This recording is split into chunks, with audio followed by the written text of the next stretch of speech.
In today's video, I'm going to teach you how to invoicing a job in QuickBooks 2026, step by step.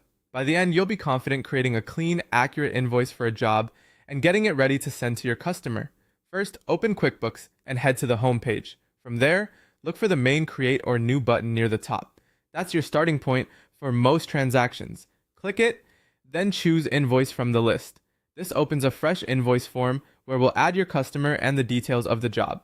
Begin by selecting the customer in the customer field.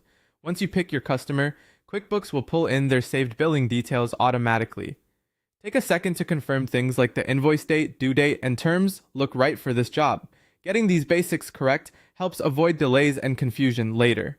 Next, move to the product or service field. Start typing the name of the service you're billing for and select the matching item from the suggestions. If you bill your work by time, switch the unit to hours so the invoice reflects the way you track the job. This keeps your reporting consistent and helps your customer understand exactly what they're paying for. Enter the number of hours worked, then add the rate you charge per hour. QuickBooks will calculate the amount automatically based on hours multiplied by rate.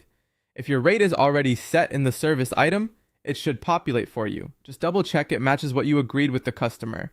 Click into the description area and add any important notes about the job, what was completed, dates, locations, or milestones. Clear descriptions reduce back and forth and help your customer approve and pay faster. Now glance across to the amount column. If you need to fine-tune the total for rounding, discounts already included in your rate, or fixed fee adjustments, you can update it directly. Make sure your tax settings are correct for this line before moving on. When everything looks good, choose Review and Send. This opens a preview so you can confirm the layout, totals, and message. You can edit the subject and email body to be friendly and clear. Include a brief summary and a thank you.